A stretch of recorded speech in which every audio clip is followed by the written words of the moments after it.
తమిళనాడు బీజేపీలో కలకలం నెలకొంది. బీజేపీ రాష్ట్ర అధ్యక్షుడు అన్నామలై రాజీనామాను బీజేపీ అధిష్టానం ఆమోదించింది. అన్నామలై రాజీనామాను ఆమోదించినట్లుగా పార్టీ జాతీయ అధ్యక్షుడు నితిన్ నబీన్ ప్రకటించారు. మరి కాసేపట్లో భవిష్యత్ కార్యాచరణను అన్నామలై ప్రకటించబోతున్నారు.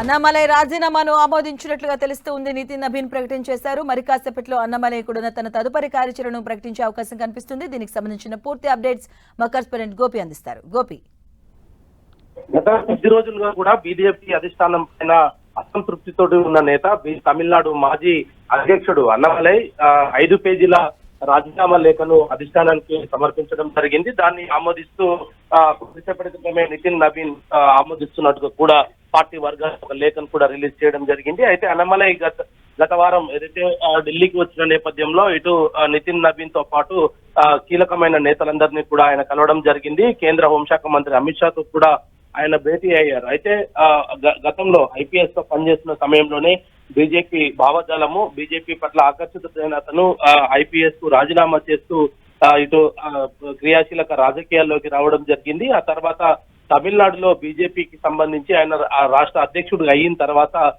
అనేక సంస్కరణలు కూడా ఆయన చేయడం జరిగింది. అయితే ఇటీవల తమిళనాడులో నెలకొన్న పరిస్థితులు, ఏఐడిఎంకేతో పొత్తు, ఇతర అంశాలన్నింటిలో కూడా ఆయన కొంత మనస్తాపం చెంది ఉండడము, దాంతోనే ఆయన పార్టీ కార్యక్రమాలకు కూడా దూరంగా ఉంటాను అంటూ కూడా ప్రకటించడం జరిగింది. ఆ తర్వాత జాతీయ నాయకత్వాన్ని కలిసి ఆయన ఆ రాజీనామాను కూడా సమర్పించడం జరిగింది. అయితే ఆయన ఇచ్చిన 5 పేజీల లేఖను కూడా ఈ జాతీయ అధ్యక్షుడు నితిన్ నబీన్ ఆమోదిస్తూ కూడా నిర్ణయం తీసుకోవడం జరిగింది. మరి కాసేపట్లోనే అన్నామలై తదుపరి కార్యాచరణను ప్రకటిస్తారు.